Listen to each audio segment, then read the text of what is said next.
6 waktu Indonesia Tengah.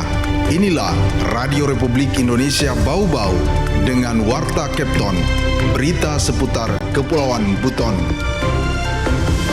Ini memang ada tambahan dana IF itu, kita kurang lebih 1 miliar, itu kami peruntukkan untuk kepada 151 orang jiwa warga miskin ekstrim.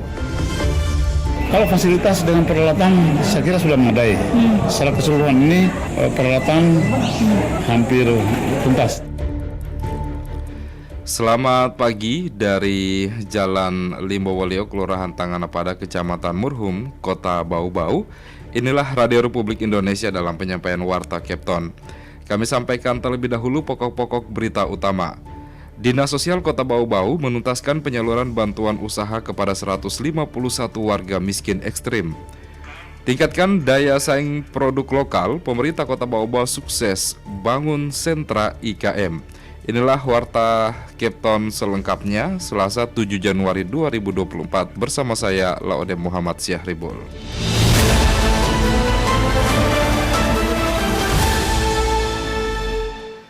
Kita ke berita yang pertama. Dinas Sosial Kota Bau-Bau berhasil menuntaskan penyaluran bantuan usaha kepada 151 warga miskin ekstrim di tahun 2024.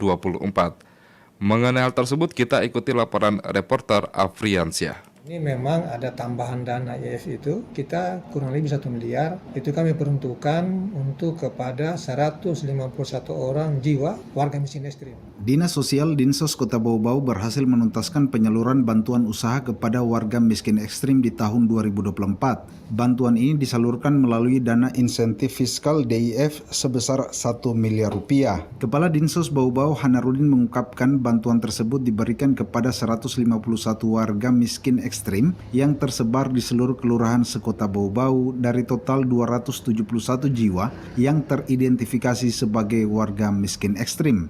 Organisasi perangkat daerah OPD lainnya seperti Dinas Tenaga Kerja kata Hanarudin juga terlibat dalam pengentasan warga miskin ekstrim melalui program mereka sehingga seluruh warga yang teridentifikasi sebagai miskin ekstrim terjangkau seluruhnya. Ini memang ada tambahan dana IF itu, kita kurang lebih 1 miliar, itu kami peruntukkan untuk kepada 151 orang jiwa warga miskin ekstrim dari 271. Dan itu besarnya anggaran itu kita 5 juta sampai 10 juta per orang dalam bentuk modal usaha.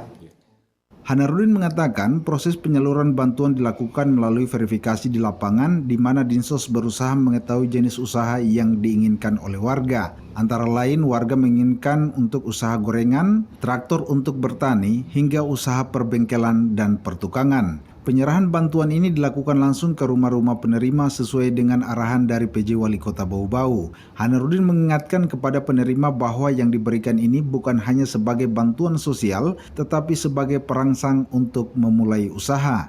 Dan saya sampaikan kepada mereka bahwa bantuan pemerintah ini itu sifatnya dia merangsang kalian untuk bisa berusaha. Jadi pemerintah tidak akan ulang-ulang kasih kalian bantuan seperti begini.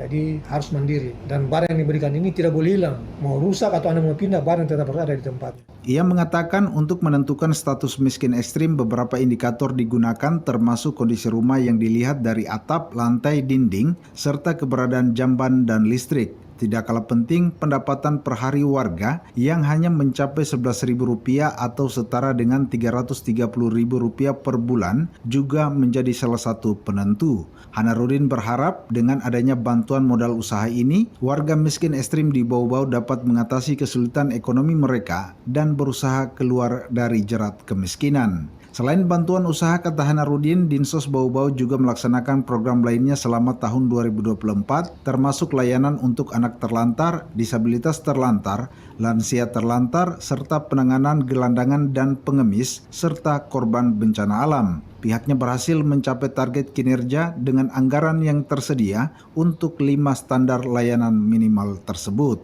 Reporter RRI Bau-Bau, Afriansyah melaporkan.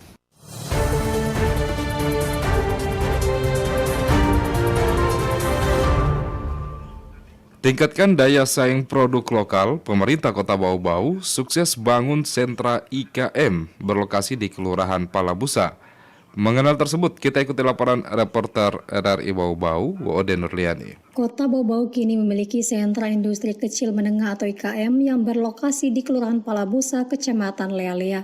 Meskipun belum ada penyerahan resmi dari kementerian, bangunan 2 lantai tersebut telah mulai difungsikan sambil menunggu kelengkapan sarana dan prasarana pendukung yang diperlukan oleh para pelaku usaha mikro, kecil, dan menengah UMKM di Kota Bau Bau. Kepala Dinas Perdagangan Kota Bau Bau, Laude Ali Hasan, mengatakan sentra IKM ini direncanakan menjadi pusat kegiatan usaha kerajinan masyarakat, termasuk pengolahan rumput laut, ikan, dan mabe. Pemerintah Kota Bau Bau juga berencana membentuk unit pelaksana teknis daerah atau UPTD di bawah Dinas Perdagangan untuk menangani pengolahan sentra IKM yang mencangkup produksi kerajinan hingga pengembangan produk unggulan daerah. Proyek pembangunan sentra IKM dibiayai melalui anggaran dari pemerintah pusat dengan nilai mencapai 2,9 miliar rupiah. Kalau fasilitas dengan peralatan saya kira sudah memadai. Secara keseluruhan ini kalau peralatan hampir tuntas, tapi masih ada yang kekurangan, termasuk pengolahan mie tadi, produksinya masih sangat kecil. Mungkin ke depan kita minta mereka ada usulan teman-teman pengrajin ini yang lebih besar lagi dan pengembangan SDM. Kemudian termasuk penguatan kelembagaan itu sementara dalam proses pembentukan UPTD. Jadi pembentukan UPTD unit pelaksana teknis dinas di Palabusa. Gedungin nanti Pak ya. Salah satu fasilitas unggulan bangunan ini adalah showroom yang disediakan untuk mempromosikan hasil kerajinan masyarakat. Produk yang dipamerkan meliputi olahan ikan, rumput laut, dan mabe. Biaya sewa ruang showroom telah ditetapkan yakni 4,5 juta rupiah per bulan untuk produk rumput laut, 8 juta rupiah per bulan untuk produk ikan, dan 3 juta rupiah per bulan untuk olahan mabe. Hingga saat ini pemerintah telah memenuhi sekitar 90% fasilitas berupa peralatan pendukung. Beberapa fasilitas tambahan lainnya sedang dalam proses pengadaan untuk mendukung keberlangsungan aktivitas para pelaku UMKM. Muara dari pembangunan sentra IKM ini diharapkan dapat menjadi sumber pendapatan asli daerah atau PAD Kota Bau Bau. Sentra ini juga diharapkan mampu memperkuat posisi Kota Bau Bau sebagai pusat ekonomi kreatif berbasis kerajinan masyarakat. Peresmian sentra IKM dijadwalkan berlangsung pada Januari hingga Februari 2025 ini, menunggu konfirmasi dari kementerian terkait. Dengan keberadaan sentra IKM Palabusa, pemerintah optimis dapat meningkatkan daya saing produk lokal, membuka peluang kerja baru, dan memperkuat perekonomian masyarakat daerah. Wada Nurliani, reporter Bau Bau, melaporkan.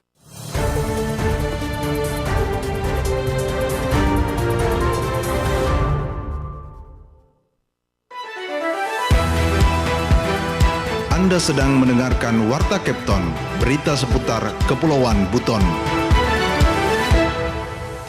Kita ke berita selanjutnya. Angka laka lantas tinggi, orang tua diminta tidak memberikan kebebasan kepada anak untuk berkendara. Selengkapnya mengenal tersebut kita ikuti laporan reporter Hairul Mulko. Mohon kiranya anak-anak itu tidak dibebaskan untuk berkendara. Karena memang secara hukum mereka belum layak untuk berkendara. Kepala Kantor Pelayanan PT Jasa Raharja Kota Bau Bau, LM Isa Fardu Owo, meminta para orang tua untuk tidak memberikan kebebasan kepada anak-anaknya yang masih di bawah umur dalam penggunaan kendaraan bermotor. Sebab menurutnya secara hukum mereka belum layak untuk berkendara. Di sisi lain, lanjut Isa Fardu mengatakan angka kecelakaan lalu lintas atau laka lantas baik di Sultra secara umum maupun di Kota Bau Bau sampai dengan akhir tahun 2024 korbannya didominasi oleh mereka yang masih berusia produktif, termasuk di dalamnya anak-anak usia sekolah. Himbauan saya sih kepada orang tua khususnya ya, karena dia yang mengawasi anak-anaknya, mohon kiranya anak-anak itu tidak dibebaskan untuk berkendara. Karena memang secara hukum mereka belum layak untuk berkendara. Lebih jauh, Isa Fardu menyebutkan data per November 2024, angka kecelakaan didominasi dengan rentan usia 10-19 tahun. Setidaknya ada 57 korban meninggal dunia dan 411 korban luka-luka. Semuanya telah diberikan santunan baik kepada korban atau ahli waris maupun kepada rumah sakit. Memang usia kalau 10-19 ini kan ini pelajar SD, SMP maupun SMA, Pak. LM Isa Fardu Owo juga meminta kepada para pengendara untuk selalu menggunakan helm dan senantiasa mematuhi rambu-rambu lalu lintas. Hal ini untuk meminimalisir tingkat fatalitas korban kecelakaan. Dari Kota Bau Bau, Hairul Mulku, RRI, terus mengudara untuk Indonesia.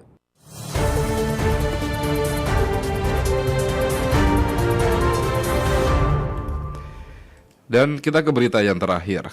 Kantor Kesyahbandaraan dan Otoritas Pelabuhan KSOP Bau-Bau mengeluarkan surat edaran untuk meningkatkan kewaspadaan awak kapal dalam mencegah kapal larat atau hanyut saat labu jangkar guna menghindari kecelakaan kapal.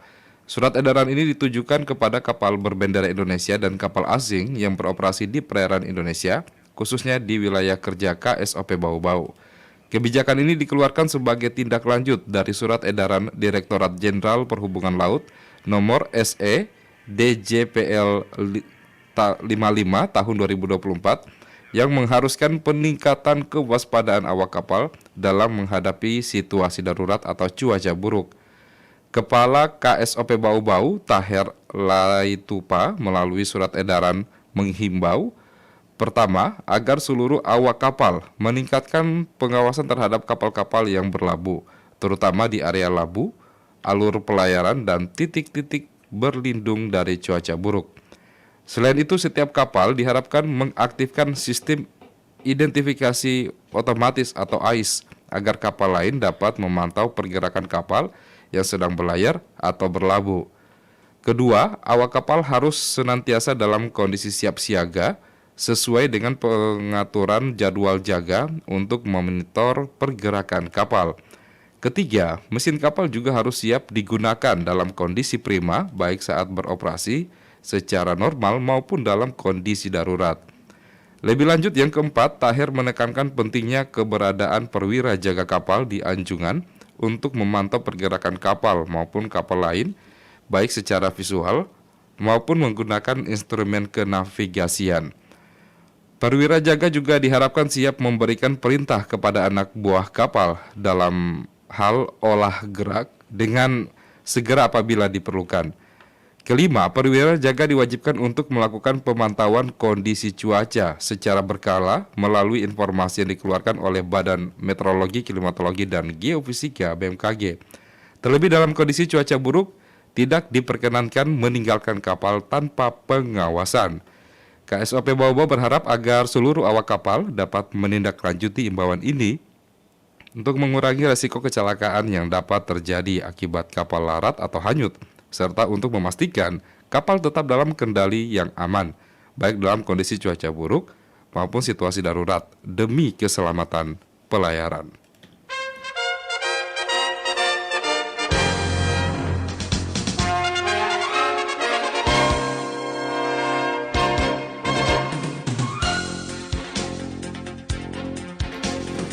Demikian penyampaian Warta Kepton pagi ini, dan sebelum berpisah kami sampaikan kembali pokok-pokok berita utama. Dinas Sosial Kota Bau-Bau berhasil menuntaskan penyaluran bantuan usaha kepada 151 warga miskin ekstrim. Tingkatkan daya saing produk lokal, pemerintah Kota Bau-Bau sukses bangun sentra IKM.